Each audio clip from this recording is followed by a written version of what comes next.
What's up? What's up? I'm Dr. Omatma, host of Egg Meet Sperm, where we're busting fertility myths, sharing tangible tips for your fertility journey, and bringing you the most knowledgeable guests to support your journey to parenthood. This podcast is for both women and men because getting fertile as fuck is for both partners, don't you think? Remember, just listening to this podcast won't get you pregnant, but following the tips we share just may. Let's get you fertile AF so that you can co-create the family you dream of. And if your partner's not listening to this, make sure to share this episode with your partner. Hello and welcome to the Egg Meet Sperm podcast.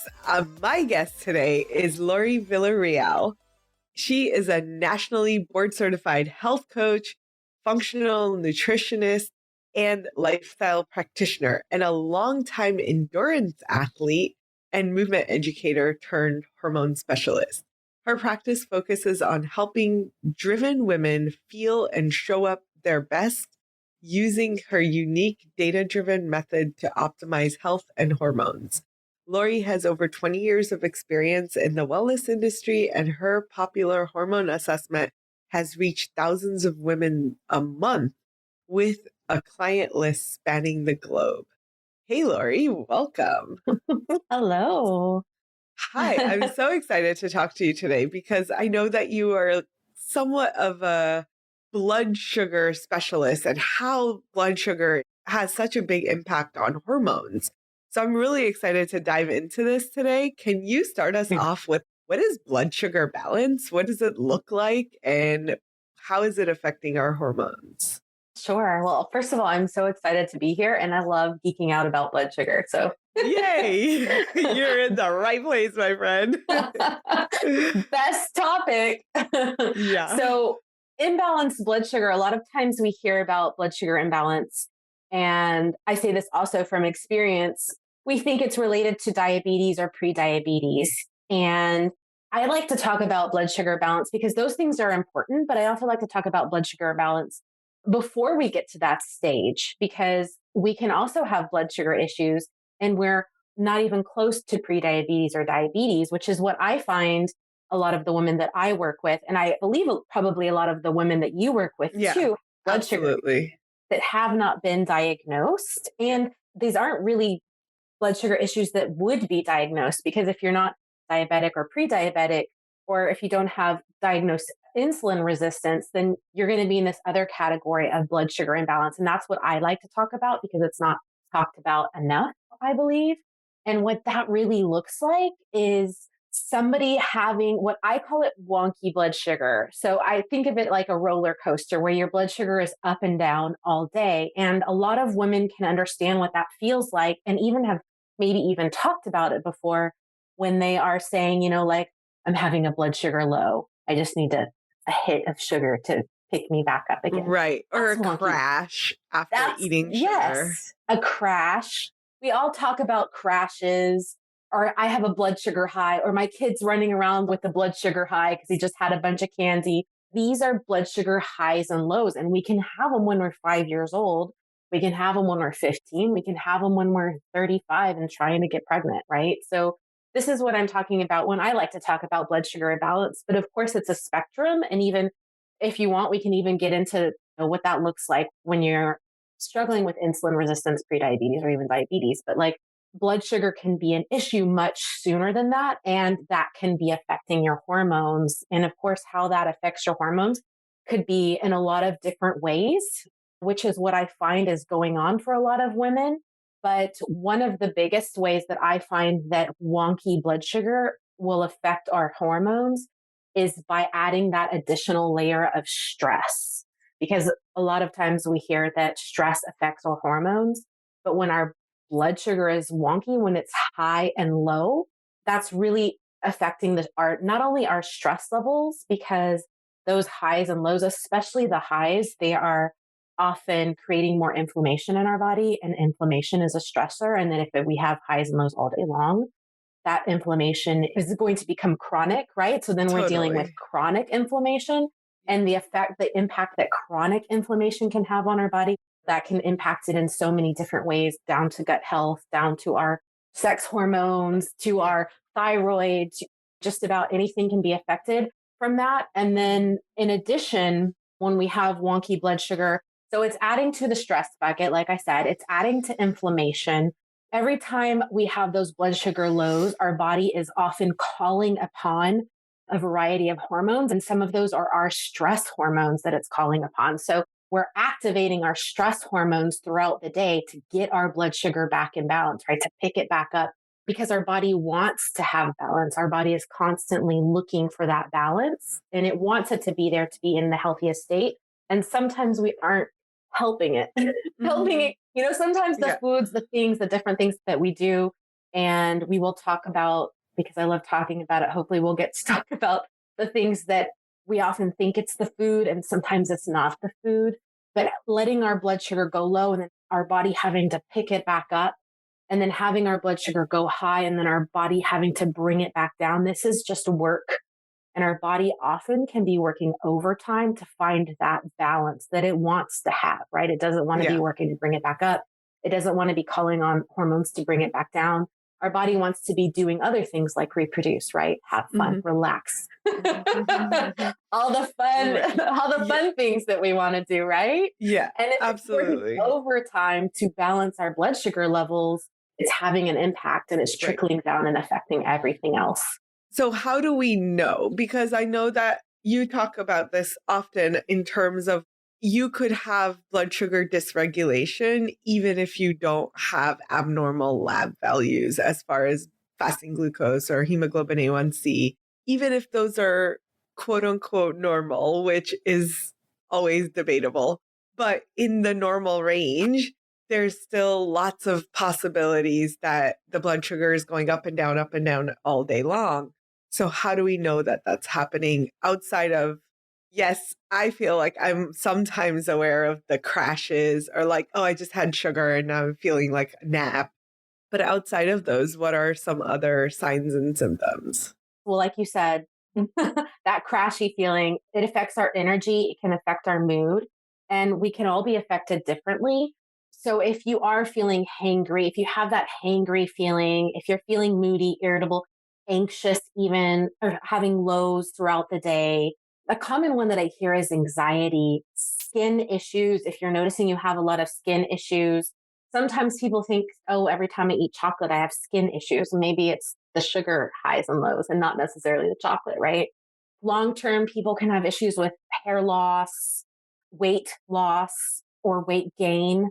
But immediately, it tends to be affecting our mind, our mood, and our hunger and our energy. So I find that those tend to be the ones that are happening the soonest. But you could even be doing something like urinating frequently, could be another sign that your body is trying to dump out that extra blood sugar because it has too much.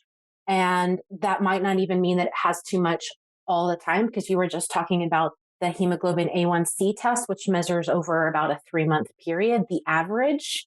And so, why that sometimes doesn't work so well to determine where you stand with blood sugar highs and lows, because that's the average. So, you could have a normal average, but at the same time have pretty high highs and pretty low lows, right? So, on an average, you're looking normal, but those highs and lows are affecting your body and not in a positive way. And then, in addition, the fasting glucose test is just one time in the morning. And what I've even seen for myself is once I was cycling to go get my test done.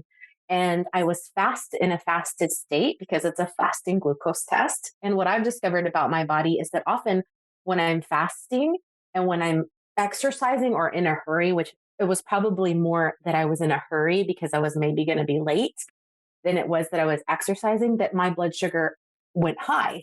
So I actually got a high fasting glucose level, but I'm able to see at home that I typically don't have that. But it can also be the opposite, is that what I sometimes see. So the scenario that I just explained to you, what I see sometimes with women is they get up in the morning, they move around, their blood sugar starts to go low. But if you had tested it right when they woke up, it might have been much higher. So what I'm trying to say is everybody is different. And that test alone isn't going to tell you what your blood sugar looks like throughout the day. It's just that Sure. one moment in time in the morning. And there are a lot of factors that could be affecting that, causing it to go lower, causing it to go higher. And what's most important, I find, is what's happening throughout the day instead of Mhm. what's the average for 3 months or the one moment in time, which can also be telling, of course, but it might not be giving the whole picture, or it might be a skewed picture, like I had said when with my scenario of biking and it Mhm. being high. Yeah, High for a absolutely. fasted state, right? Not Right. high. Yeah, that makes sense. So, in terms of things that disrupt blood sugar, what are some of those things? Well, we often think of foods when we think of blood sugar, right? And we think of sugary foods in particular affecting blood sugar. But it's not just sugary foods. It can be foods, what we drink. It can be carbs. It can be protein. What we put in our body can affect our blood sugar. What we put on our body can even affect our blood sugar because things like environmental toxins can add a layer of stress. And also, they affect our liver, and liver health is really important for blood sugar regulation. So there are a lot of things coming at us. And I find that one of the things that we don't often notice that is having an impact on our blood sugar is stress. And stress can show up in a lot of different ways. But the stress of our thoughts tends to be a pretty big one, the stress of our thoughts and different scenarios. So, what I see for myself, and also I've seen for clients, and we see this when I put people on a continuous glucose monitor because I love doing that so we can see the real time data as it's happening throughout the day. But stressful situations tend to be some of the most blood sugar spiking events for a lot of women, more so than food. And when you pair that with food, it tends to send it even higher. So, for example, I had a situation where my husband had to go to the hospital and I hadn't eaten in several hours because it was in the middle of the night when this happened, but that my blood sugar reached the highest point I've ever seen in the middle of the night during a stressful situation. And I'm somebody who tends to have a better grasp on my stress levels and is able to balance my stress. But for women who are still learning that and still trying to understand how to balance stress levels, stress and, like I said, our thoughts, where our mind goes in a stressful situation, can be one of the bigger drivers of blood sugar. And that's because of the connection with blood sugar and cortisol. So, like, as our body elevates cortisol, the stress hormone, it's also elevating our blood sugar because it's wanting to give us energy to fight, like to tackle Yeah, whatever situation, basically the the fight or challenge. flight. Yes, Exactly. exactly. Like we're in this fight or flight situation, and our body's like, here's the blood sugar to go after that situation. But what may be happening is you're actually sitting in a chair at your desk trying to answer a difficult email, or you're not Yeah, needing that blood sugar necessarily, or right, as much has been dumped out. right. So, stress in terms of our thoughts, but then also other stressors that are in our lives. And I had lightly brought up environmental toxins, but sometimes that can be creating that extra layer of stress that's anything on top of that is just tipping your cup over, right?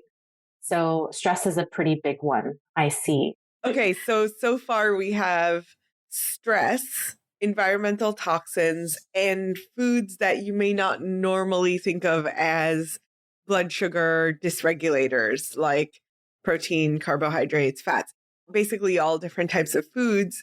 Potentially, I think you're saying that if they don't work for your body, then maybe they're creating some sort of inflammation, which can then correlate with blood sugar levels and vice versa. Yes, I mean, foods that don't work for your body and create inflammation can definitely lead to wonky blood sugar issues.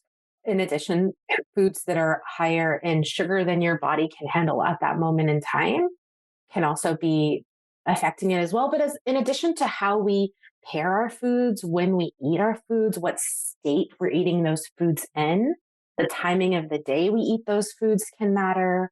And then back to the things that stress our body, like sleep or lack thereof, or poor quality sleep, is also adding to that stress bucket. But in addition, it's affecting our blood sugar levels the next day, even up to a few days if we have a poor night's sleep.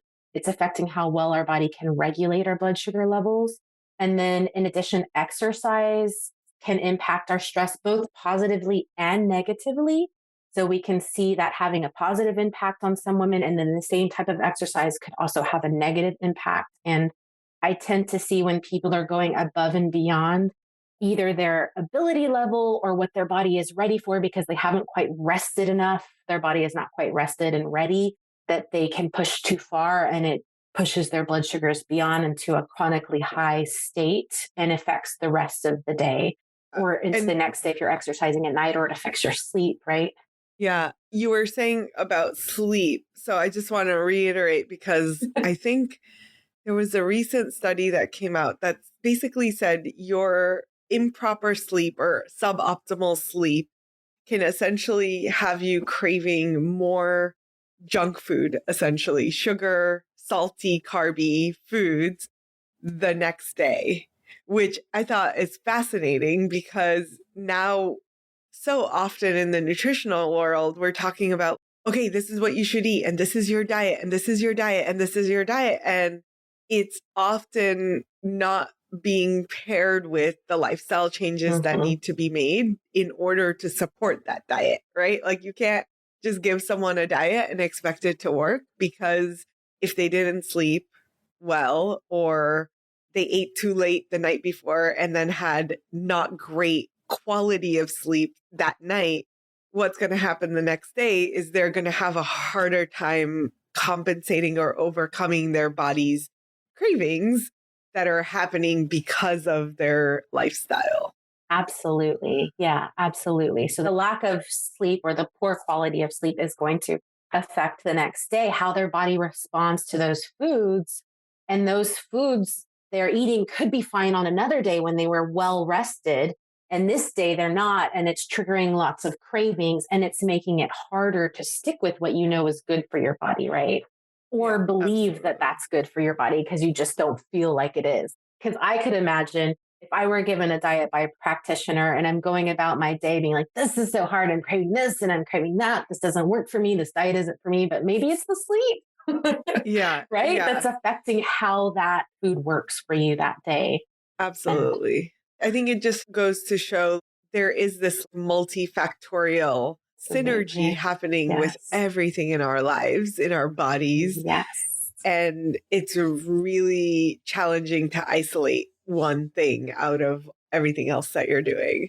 I know that you like to talk about this a lot in terms of diet. And I think I even heard you mention like one person's diet may not be good for someone else. So let's talk a little bit about food recommendations in general, if there could be, and what it looks like for that customization to be happening for people. Yes. Well, when it comes to better balanced blood sugar, it tends to be that when you are able to mix proteins, fats, fiber together in whatever meal you're having or snack, that would help to stabilize blood sugar much better than if you just had a donut per se. Like your blood sugar is more likely to climb to its highest highs and dip to its lowest lows when you have the naked carbs, right? Or the sugary or a sweet or something like that.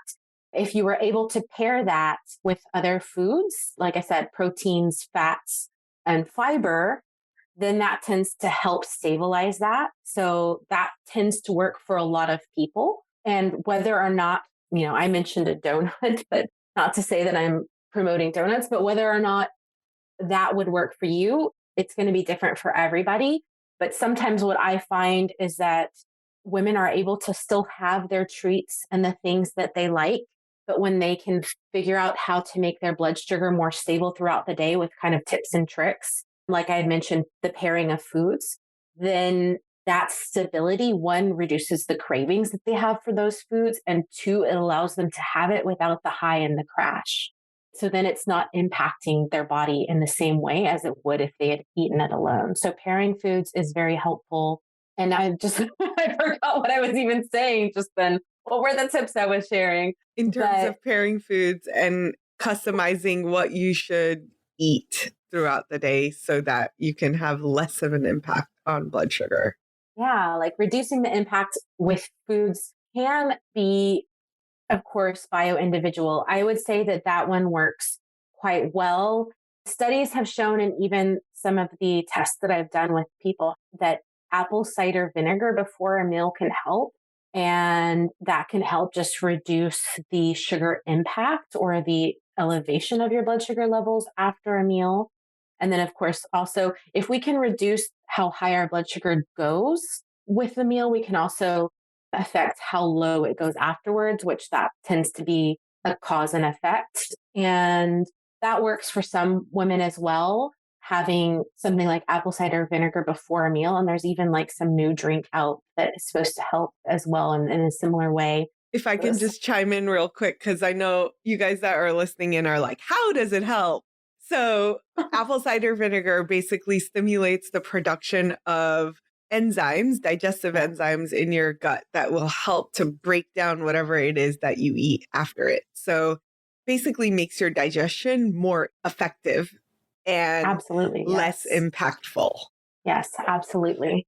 And it's the acidic acid that they've particularly studied. So it could be different types of vinegar that are having that effect. But in addition to that, having the fiber or the vegetables at the beginning of your meal, maybe with some apple cider vinegar as a salad in your salad dressing, could also perhaps be effective as well. And again, everybody is different. And I recommend testing it out with a continuous glucose monitor to see how it works for you and to really see what helps get your body into better balance.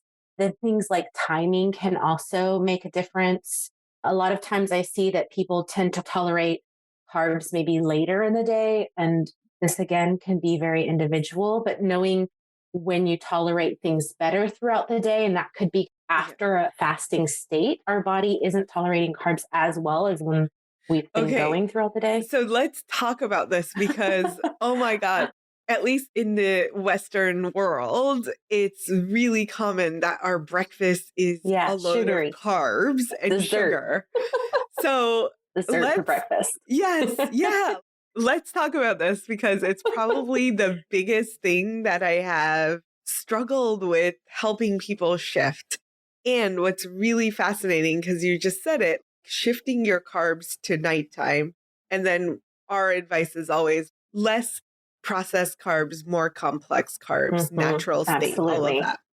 It has a huge impact. At least what I've been noticing is it is literally a game changer for quality of sleep, for how rested someone feels when they wake up. And it has an awesome effect on adrenals and cortisol management. So I'm curious what you're finding in that space and if there are more reasons to do this besides the adrenal support.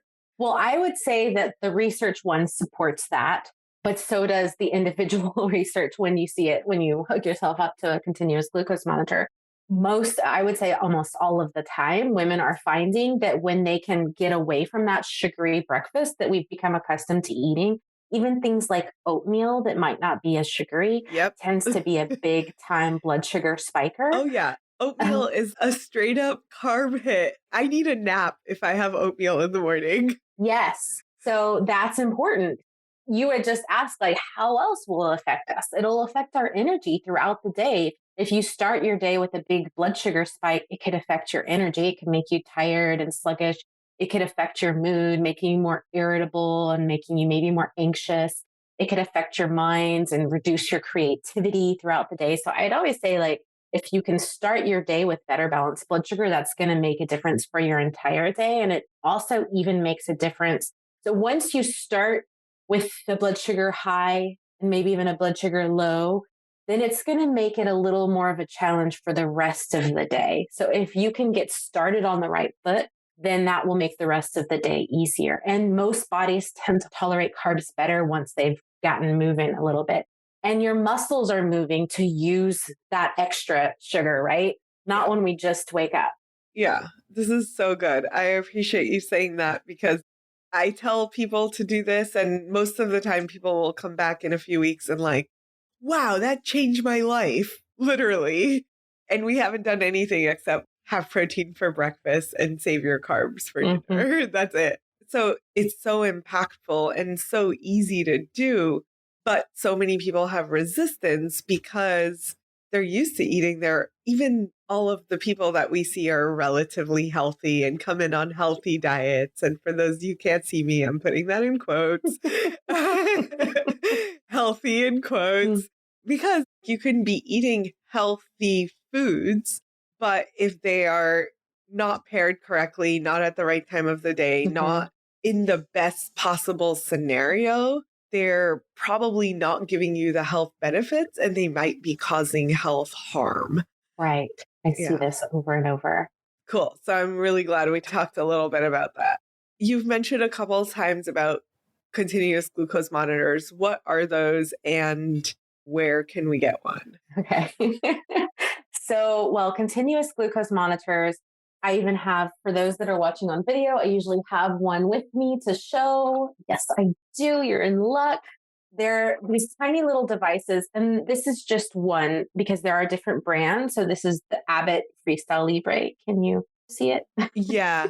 For those of you who are not seeing the video, it's like a really small circular thing that Yeah, I'm like the guessing you size of a just like quarter. stick onto your skin. Exactly. It's about the size of a quarter. It's pretty thin. It's maybe Uh, like 2 3/4 wide. You put it on your arm, you wear it on your arm. It has a tiny little wire that pokes into the top layer of your skin. Then from there, it's able to read your glucose levels. It's not the exact at that very moment glucose levels, it's a little bit delayed. But these are wonderful because they can measure your glucose. This one measures for up to 8 hours. So this is the Abbott Freestyle Libre 2. They do have a new one that's continuous now, which is amazing. But because it's able to monitor it continuously throughout the day, you can see what's happening with your glucose levels throughout the night. You can see what's happening with your glucose levels as soon as you wake up in the morning. We talked about the fasting levels. You can actually see what your fasting levels are. You can see what's happening after you eat foods. So you can see if your blood sugar is spiking after your oatmeal breakfast or not, or what might happen if you added some protein to that. And you can also see how your body responds to exercise, how it responds to a good night's sleep versus not. You can see what happens when you're in a stress state. Maybe something stressful happened in your life, how that affects your glucose levels as well. So I'm a data geek, so I know it's not for everyone. like, I no, like to be able to see but the data. yeah, absolutely. And even if you're only doing this temporarily Mm-hmm. to fine tune what works for you and really figuring out and sorting out what is the best pattern for me? What are the types of foods that don't create blood sugar highs and lows? That alone is valuable from the aspect of you understanding your body better. Absolutely. It's so valuable for understanding your body better. And it's really helpful to see and learn that we're all so different and unique. And so, how my body is responding to foods could be very different from how you're responding. And all of those foods that we've been told were healthy, that we've just adopted and now are part of our life, might not be the healthiest foods for us. And I find that it could be really helpful to also tap back into the knowing, the natural knowing that we have when we're able to see what's going on and then associate that with how we feel. Because when you see your blood sugar high or you see your blood sugar low and you associate that with, okay, I'm feeling a little anxious or I'm not feeling quite tired, then you start to pair what the thing that you did with the result and understand, okay. And I find that when we are able to see that too, it makes it easier to skip the oatmeal that we've been having for 20 years. When you're like, Yeah. okay, I can see it's not doing well for me. I can connect that with how I feel. I've tried something else. It's working better for my blood sugar and I feel better. Therefore, it's a no Yeah. brainer. I'm going to keep up with that. Right. Yeah, absolutely. I think that's really good awareness that I think could be valuable for just so many people. And I know that you're super passionate about CGMs. So that's complete glucose monitors. Sorry, you guys. CGMs are complete glucose monitors. Um, Continuous glucose monitor. isn't that what I said? Complete. Oh, continuous. Of course. Sorry about that. That too. Complete and uh, continuous. Yeah. I know that you have a gift for our listeners so that they can learn how to utilize this tool in their own lives. Yes, I would say start with my blood sugar quiz, which you can get to by going to yourbloodsugarquiz.com. And then from there, there's some education around blood sugar, balancing your blood sugar, and continuous glucose monitors and how to use them as well. So that's a good starting point to know how the symptoms are matching up with where your blood sugar can be. It's a little bit of a self-assessment. And it also helps walk you through all of the different symptoms that could be related to wonky blood sugar. I think that's a great starting point there. Awesome. Well, thank you so much for sharing all of your wisdom and for being with us today. I am so excited. I can't wait to hear your tips. So, for you guys listening in, make sure to tune back in for Laurie's amazing tips, and we'll see you soon. Thanks. Thank you so much, Amatna. I love your podcast. Happy to be here today. Thanks. Was that an amazing episode or what? Make sure to check our show notes so that you can link up with our guests. And if you're not a part of our secret Fertile AF community, you can join for free via the link in our show notes. Last but not least, have you showed us some love lately? It would mean the world to us if you could share and review our podcast. Thank you so much. We'll see you next time on Egg Meets Sperm. Peace.